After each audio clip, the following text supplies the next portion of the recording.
Angan-angan yang menjadi kenyataan. Dulu sangat tidak mungkin untuk memboyong seorang Messi Legal karena memiliki kualitas dan juga masih sangat muda.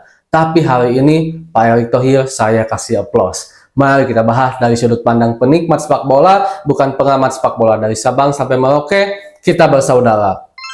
Teman-teman semua, ini adalah kabar yang sebenarnya sangat mengejutkan ya kalau menurut saya. Kenapa mengejutkan? Karena jika dilihat dari background awal, Messi Legal ini adalah salah satu pemain yang memang akan sangat sulit untuk diboyong. Sama halnya seperti Ole, sama halnya seperti Zayo, sama halnya seperti Kevin Dix. Tapi sebelum saya lanjut, saya lupa. Saya doakan terlebih dahulu teman-teman semua mudah-mudahan selalu diberikan kesehatan dan juga diberikan kelancaran dalam mencari rezeki yang halalan dan thayyiban. Amin ya Allah ya rabbal alamin.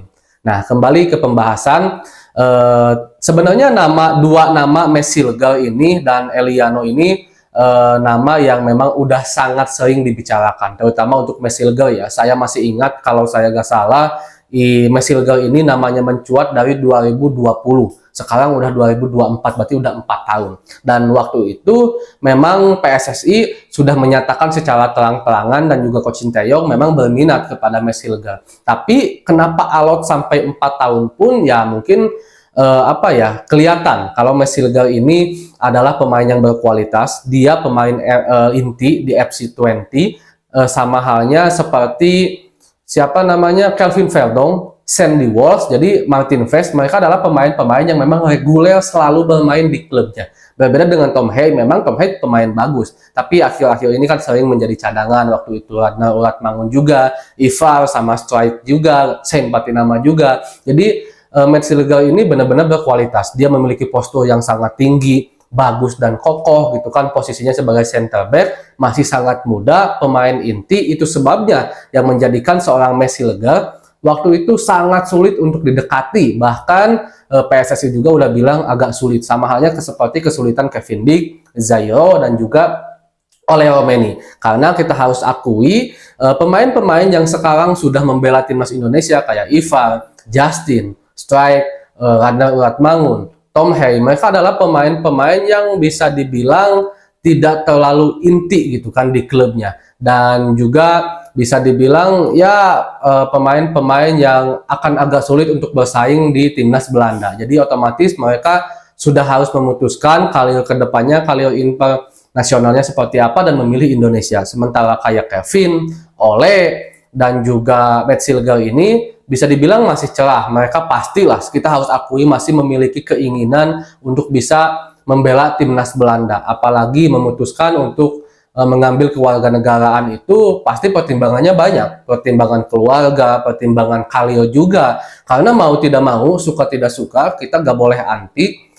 Sekarang ketika mereka memegang paspor WNI, tentu karir mereka di klubnya pun akan agak sedikit berbeda. Minimal dari segi regulasi. Dimana kalau seandainya liga-liga yang mereka ikuti sekarang itu memiliki regulasi yang ketat terhadap pemain asing, kan mereka jadi pemain asing. Sekarang contoh Messi Legal asli Belanda, misalkan. Terus siapa lagi? Radna Uratmangun asli Belanda, Tom Hay asli Belanda. Ketika mereka masih bermain di Liga Belanda, mereka statusnya pemain lokal, nyalse-nyalse santai-santai aja gitu kan. Tapi ketika udah menjadi pemain asing, ya otomatis klub juga akan memiliki penilaian kalau ya mengambil pemain asing nggak asal-asalan, harus selalu berkualitas. Pastikan mindset ngambil pemain asing itu harus lebih baik dari pemain lokal. Karena kalau seandainya sama dengan lokal, ya ngapain, udah pakai lokal aja gitu kan, nggak terlalu mahal dibandingkan asing.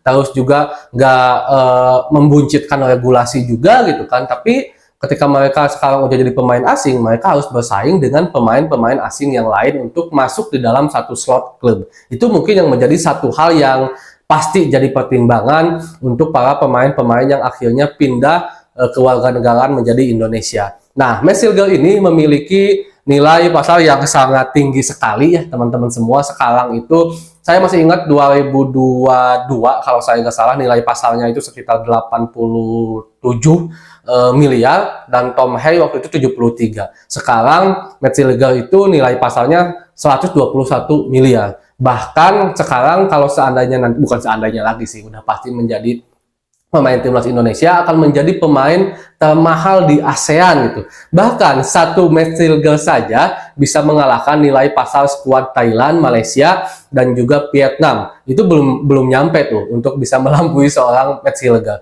Karena memang match legal ini memiliki kualitas. Jelas ini satu hal yang sangat baik bagi timnas Indonesia, walaupun mungkin ada beberapa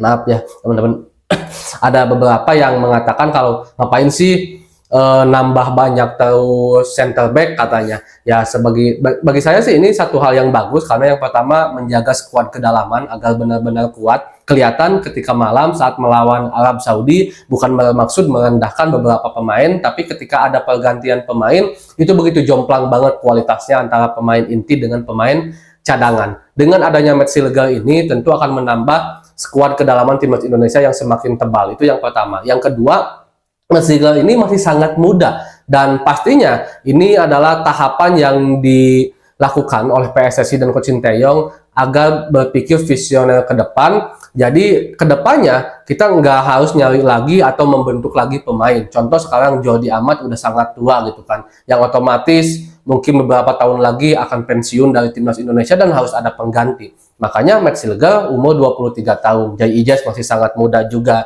ada Rizky Ridho juga gitu kan, di sana ada Velari, Justin Hubner, bahkan Elkan juga gitu kan. Kita masih harus anggap Elkan karena dia masih pemain timnas Indonesia ya, tinggal mungkin menunggu waktu apakah masih bisa memperkuat timnas atau enggak nantinya. Kalau dari segi kualitas sih seharusnya Elkan bisa ya memperkuat timnas Indonesia lagi kalau dari segi kualitas. Nah, dengan adanya Messi legal tentu di belakang akan tambah kokoh. Kita punya Jai Ijaz yang memiliki kualitas di Serie A. Kita lihat mainnya saat melawan Arab, beda lah kualitas sang kapten kita ini gitu kan. Adanya Messi legal tentu akan tambah skuad kedalaman di belakang itu luar biasa. Tidak lupa juga Eliano. Eliano ini posisi aslinya sebenarnya sebagai seorang bek kanan ya, walaupun ada beberapa netizen kita yang mengatakan dia itu sebenarnya playmaker aslinya. Cuman jika dilihat dari bagaimana historis dia bermain, seringnya itu memang di bek kanan. Pernah menjadi playmaker, pernah juga. Pernah bisa main di sayap, pernah juga gitu. Saya nggak tahu tujuannya nanti akan dijadikan seperti apa Eliano ini, karena memang di kanan sama tebalnya seperti di kiri. Kita punya Arhan, kita punya Shane Fatinama, kita punya Nathan Choaon, kita punya Kelvin Verdong. Walaupun pemain-pemain yang saya sebutkan tadi bisa sekali bermain free roll dimanapun yang dibutuhkan oleh Coach Sinteyong. Di kanan juga kita punya Sandy Walsh, kita punya Asnawi, tidak lupa juga kita punya Yakob Sayuri. Nah, bisa saja mungkin Eliano ini jika lihat dari historisnya dimainkan nanti sebagai sebagai playmaker atau sebagai pemain sayap yang mungkin sekarang dipakai oleh Witan lah ya, dipakai oleh Witan. Bisa saja seperti itu juga gitu. Karena ini tentu hal yang sangat bagus bagi timnas Indonesia, dan tentu kita tidak lupa memberikan applause lah kepada Pak Erick Thohir dan tim, karena Messi Legar ini pemain yang sangat bintang, benar-benar bintang lah gitu ya untuk timnas Indonesia sekarang, karena ya tadi pemain andalan di klubnya memiliki nilai pasar yang sangat tinggi, masih sangat muda juga, dan tentu timnas Indonesia bersyukur bisa mendapatkan seorang Messi Legar. Dan kabarnya juga sekarang Ole dan juga Kevin termasuk Mauro, striker muda yang perawakannya kayak Haaland, lagi menuju Indonesia dan siap di naturalisasi. Oh iya, satu lagi, Jairo, katanya juga ya Jairo, karena sekarang yang udah jelas sih Messi Legar sama Eliano ya, tinggal nanti yang 4 Kevin, Ole, siapa tadi saya lupa lagi, Mauro dan juga Jairo. Kita tunggu aja waktunya salaman sama Pak Erick Thohir. Mungkin segitu dulu untuk pembahasan hari ini teman-teman semua. Tentunya ini sangat bersyukur kalau mudah-mudahan timnas Indonesia bisa masuk Piala Dunia lewat jalur round ketiga ini. Assalamualaikum.